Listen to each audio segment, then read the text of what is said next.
அனைத்து வருங்கால ஆசிரியர் பெருமக்களுக்கும் வணக்கம். இதுக்கு வரைக்கும் பார்த்தீங்கன்னா ஒரு 4 யூனிட் வந்து நம்ம வந்து வீடியோ போட்டிருக்கோம். அந்த 4 யூனிட்டுக்குமே பார்த்தீங்கன்னா பிடிஎஃப் ரெடி பண்ணி வச்சுருக்கு.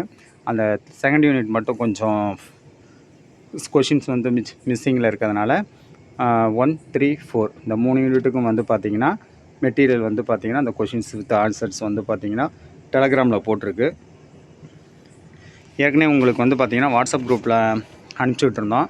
அந்த வாட்ஸ்அப் குரூப் வந்து பொறுத்த வரைக்கும் பார்த்திங்கன்னா ஒரு கொஷின் ஒரு மெட்டீரியல் அனுப்பிச்சிட்டோம் அப்படின்னா அதுக்கப்புறம் நியூவாக ஜாயின் பண்ணுறவங்க அந்த ஃபைலை வந்து பார்க்க முடியல. அதனால் திரும்ப அனுப்புகிற மாதிரி இருக்குது. ஸோ அதனால் டெலகிராம் பொறுத்த வரைக்கும் நீங்கள் கொஷின்ஸ் வந்து ஜாயின் பண்ணிட்டீங்க அப்படின்னா கொஷின்ஸ் எப்போ அனுப்புனாலுமே எப்போ நீங்கள் ஜாயின் பண்ணாலுமே புதுசாக வரவங்களும் அந்த ஏற்கனவே அனுப்பிச்ச மெட்டீரியலை பார்த்துக்க முடியும் அப்படிங்கிற ஒரு பர்பஸ்க்காகவும் அதுக்கப்புறம் ஒரு செக்யூரிட்டி பர்பஸ்க்காக என்ன பண்ணியிருக்கோம் அப்படின்னா நீங்கள் உங்களுக்கு டெலகிராமில் போட்டிருக்கோம். ஸோ அதனால் டெலகிராம்லேருந்து நீங்கள் ஃபுல்லாகவே எடுத்துக்கலாம். இப்போ 3 யூனிட்டுக்குமே வந்து பார்த்திங்கன்னா 3 யூனிட்டுக்கு போட்டிருக்கு. ஸோ நீங்கள் எடுத்துக்கலாம்.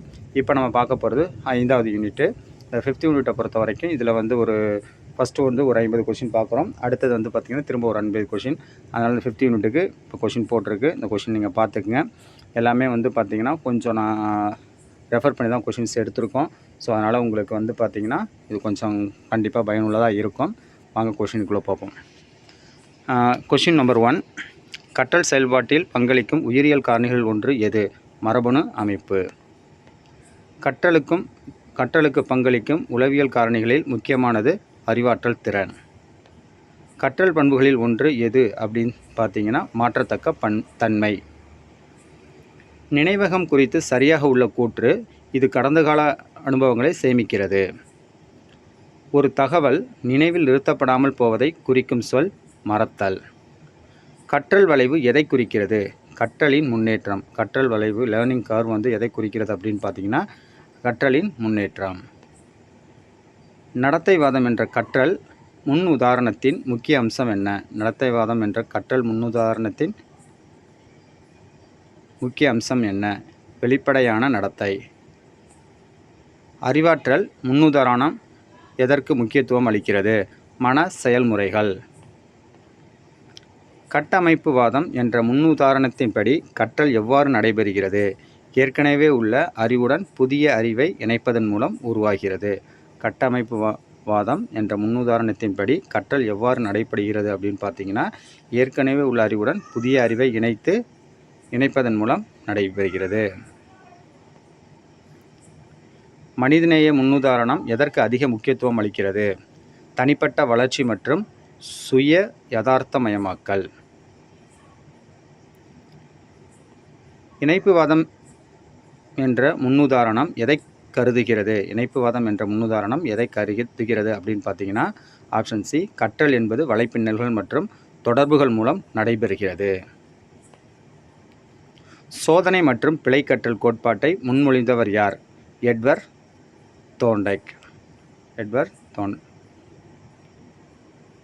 தோண்டைக். கிளாசிக்கல் கண்டிஷனிங் இக்கோட்பாடு யாருடன் தொடர்புடையது அப்படின்னு பார்த்தீங்கன்னா இவான் பாவ்லோவ். செயல்பாட்டு கண்டிஷனிங் ஆப்பரண்ட் கண்டிஷனிங் கோட்பாட்டை முன்மொழிந்தவர் பி.எஃப். ஸ்கின்னர். நுண்ணறிவு கற்றல் கோட்பாடு யாருடன் தொடர்புடையது? உல்ஃபாங் ஹோக்லர். நுண்ணறிவு கற்றல் கோட்பாடு இவருடன் தொடர்புடையது யார் அப்படின்னு பார்த்தீங்கன்னா உல்ஃபாங் ஹோக்லரோடது. ஹெஸ்டால்ட் கோட்பாட்டின் முக்கிய அம்சம் என்ன? முழுமையையும் அதன் அமைப்பையும் புரிந்து கொள்வது. கற்றல் பரிமாற்றம் டிரான்ஸ்ஃபர் ஆஃப் லேர்னிங் எதை குறிக்கிறது? ஒரு சூழலில் பெற்ற அறிவை மற்றொரு சூழலில் பயன்படுத்துவது. ஒரு சூழலில் பெற்ற அறிவை மற்றொரு சூழலில் பயன்படுத்துவது கற்றல் பரிமாற்றம். பாடத்திட்டம் மற்றும் பாடங்களை புரிந்து கொள்வதில் எதன் முக்கியத்துவம் மகத்தானது? மொழியின் முக்கியத்துவம். உளவியல் மொழியியல் என்பது எதை ஆய்வு செய்கிறது? மொழிக்கும் மன செயல்முறைகளுக்கும் இடையிலான உறவு. உளவியல் மொழியியல் என்பது எதை ஆய்வு செய்கிறது அப்படின்னு பார்த்தீங்கன்னா ஆப்ஷன் சி, மொழிக்கும் மன செயல்முறைகளுக்கும் இடையிலான உறவு. கற்றல் வகைகள் ஒன்று எது? தற்செயலான கற்றல். நுண்கற்பித்தல் மைக்ரோ டீச்சிங் எதற்காக பயன்படுத்தப்படுகிறது? கற்பித்தல் திறன்களை மேம்படுத்த. இந்த பிஎட் படித்தவங்களுக்கு தெரியும், மைக்ரோ டீச்சிங் அப்படிங்கிறது கற்பித்தல் திறன்களை மேம்படுத்த. நுண்கற்பித்தலின் முக்கிய கூறுகள் என்ன? நுண்கற்பித்தலின் முக்கிய கூறுகள், மைக்ரோ டீச்சிங்கோட முக்கிய நோக்கம் என்ன, கூறுகள் என்ன அப்படின்னு பார்த்தீங்கன்னா, சிறிய குழு, குறுகிய நேரம், ஒரு குறிப்பிட்ட திறன். பாடத்திட்டமிடலின் முக்கிய நோக்கம், லெசன் பிளானிங்கோட முக்கிய நோக்கம், கற்றல் நோக்கங்களை அடைவதை உறுதி செய்தல். கற்றல் பாணிகளில் ஒன்று எது? கற்றல் பாணிகளில் ஒன்று காட்சி பாணி. கற்றல் பாணிகளில் ஒன்று காட்சி பாணி. எந்த கற்றல் பாணியில் மாணவர்கள் படங்களை, வரைபடங்களை, வீடியோக்களை பார்த்து சிறப்பாக கற்றுக்கொள்கிறார்கள்?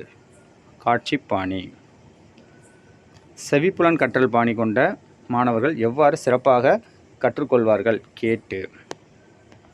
இயக்கவியல் கற்றல் பாணிக்கு பொருத்தமான செயல்பாடு பரிசோதனைகளை செய்வது. இயக்கவியல் கற்றல் பாணிக்கு பொருத்தமான செயல்பாடு பரிசோதனைகளை செய்வது. 28வது கொஷின். வாசிப்பு கற்றல் பாணி கொண்ட மாணவர்கள் எதன் மூலம் தகவல்களை சிறப்பாக பெறுவார்கள்? எழுத்துப்பூர்வ பொருட்கள். 29. சர்வாதிகார கற்பித்தல் பாணியில் முக்கிய அம்சம் என்ன? ஆசிரியர் முழு கட்டுப்பாட்டில் இருப்பார்.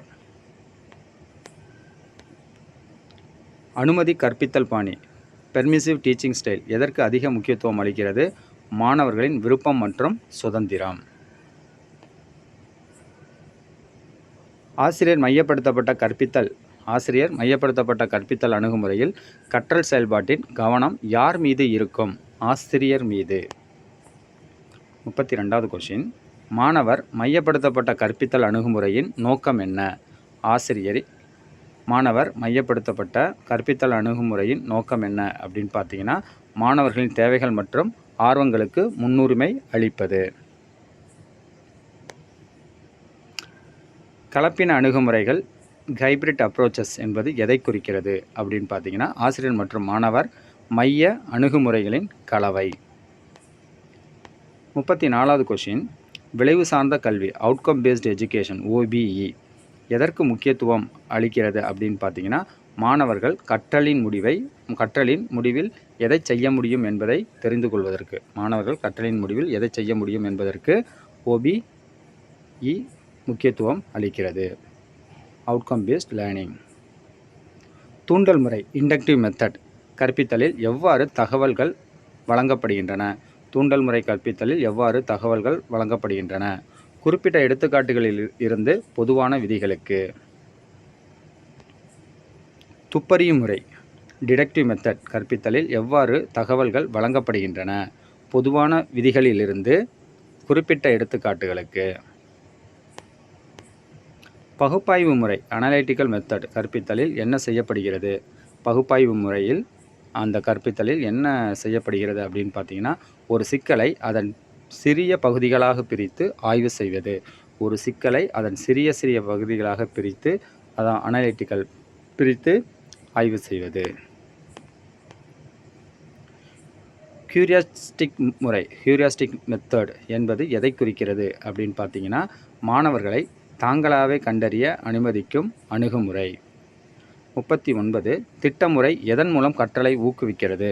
மாணவர்களின் தனிப்பட்ட ஆராய்ச்சி மற்றும் செயல்முறை.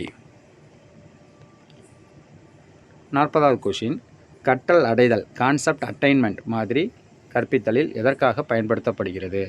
மாணவர்களுக்கு கருத்து அடைதல், கான்செப்ட் கண்டெய்னிங் மாதிரி கற்பித்தலில் எதற்காக பயன்படுத்தப்படுகிறது அப்படின்னு பார்த்தீங்கன்னா, ஆப்ஷன் சி, ஒரு கருத்தை வரையறுத்து அதற்கு எடுத்துக்காட்டுகள் மற்றும் எடுத்துக்காட்டு அல்லாதவற்றை வழங்குவதன் மூலம் புரிதலை மேம்படுத்த உதவுகிறது. மேம்பட்ட அமைப்பாளர்கள் மாதிரி கற்பித்தலில் எதற்காக பயன்படுத்தப்படுகிறது? புதிய தகவல்களை வழங்குவதற்கு முன் மாணவர்களின் முந்தைய அறிவுடன் இணைக்க ஒரு சுருக்கமான அறிமுகத்தை வழங்க. Option B.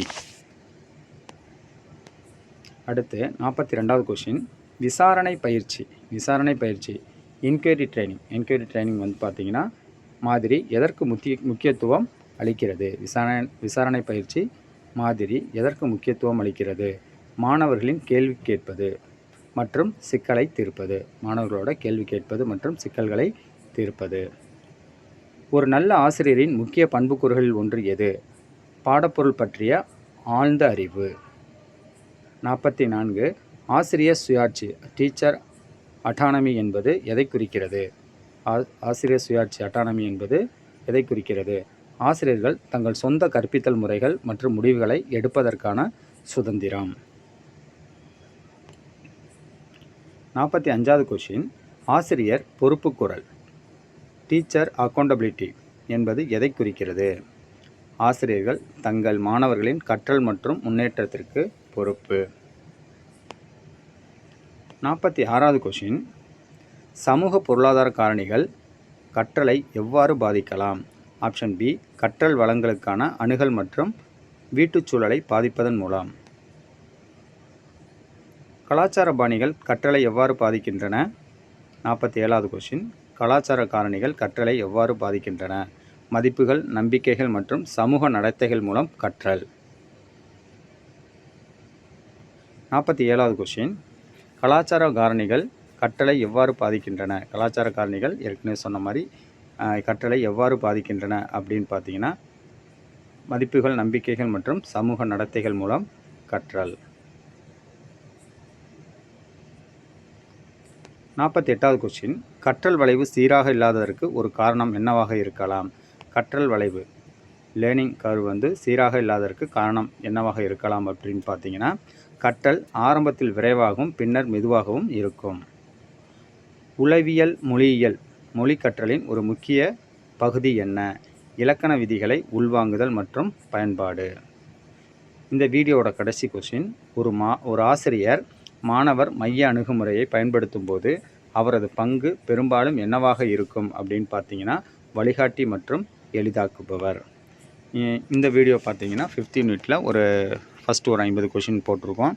இல்லை அடுத்த 50 கொஷின் அடுத்த வீடியோலையும் சப்போஸ் இன்னும் கொஷின் இருந்துச்சு அப்படின்னா 3வது வீடியோ, இல்லைனா அதுக்கப்புறம் 6th யூனிட் பார்ப்போம். இந்த யூனிட் முடிஞ்சதுக்கப்புறம் உங்களுக்கு PDF சொல்கிற மாதிரி டெலகிராமில் போஸ்ட் பண்ணிடுவோம், நீங்கள் பார்த்துக்கலாம். தேங்க்யூ ஃபார் வாட்சிங்.